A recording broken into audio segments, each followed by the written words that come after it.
Hi, welcome back to Storytime with A.B. Scott. I want to take a moment and say thank you for all the viewers and likes and comments from the previous episode. Please remember to like, share, and subscribe. And thank you once again from everybody at the Arson Brothers Network. We genuinely appreciate it. Anyway, I want to get right into this episode, and this one is about intentions.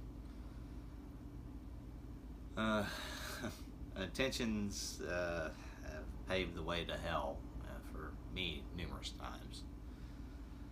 It's a lesson I keep refusing to learn, and yeah. The first one, I kind of want to run through a few stories. After a show I booked at the Princeton Rec Center, I saw one of the my show attendees milling around. I asked because at the time the rec center was fairly wanted everybody gone as soon as they closed. So it turns out his ride hadn't shown up, so I took the young man back to my apartment where I was hosting a party with some bands and friends,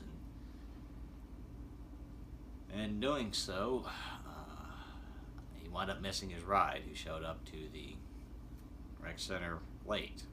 And this was really pre-cell phone, so people got mixed up. And we finally got him a ride home, but I guess through trying to help,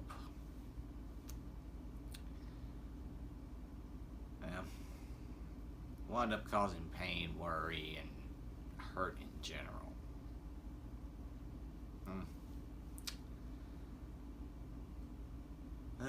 Then the next, my next story is far more recently. It's at the end of a long week of doctor's appointments with my mother. I got her a nail and hair appointment, hair and nail appointment. Well,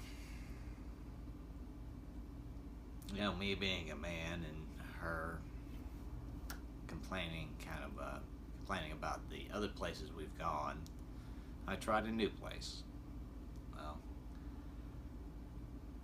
It was really too young for her, and she would nod off during the perm and wake up and get frustrated and get impatient, and then that would cause the stylist to get frustrated and impatient. And pretty much after 2 hours, everybody wanted to leave. So my mother didn't really get her hair and nails done, and I'm sure the stylist was probably at least felt bad. Yeah.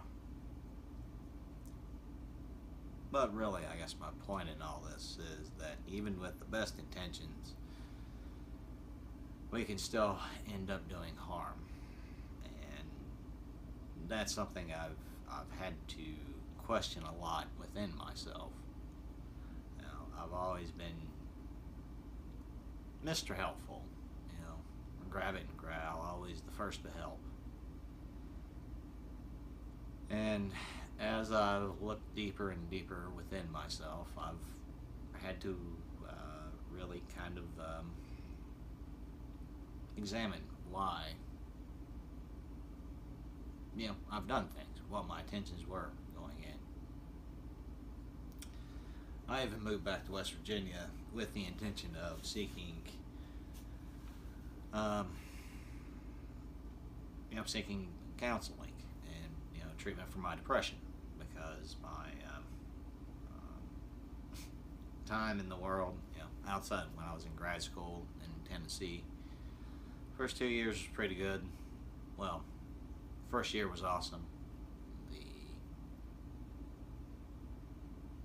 The second year, that's when really the problems really started to manifest, and the third year was pretty bad. Then I moved to Greensboro, and I would say I really, had a good time, and miss the people I met that time. But life wasn't working, Still couldn't find a job, and so I came back to West Virginia with the best of intentions.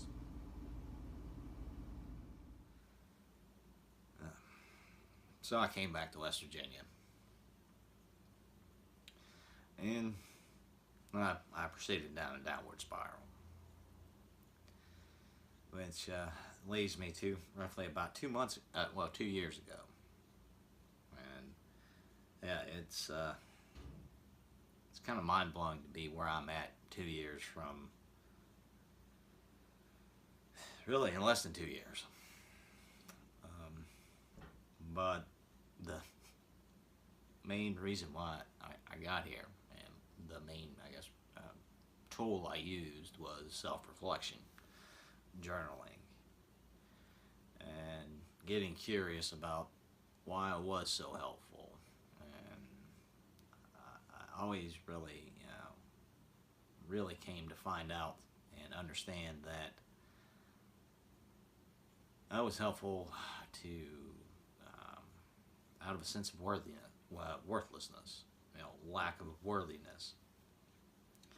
I always wanted to, I guess, prove myself, even in situations I didn't really need to, or I'd overproved myself.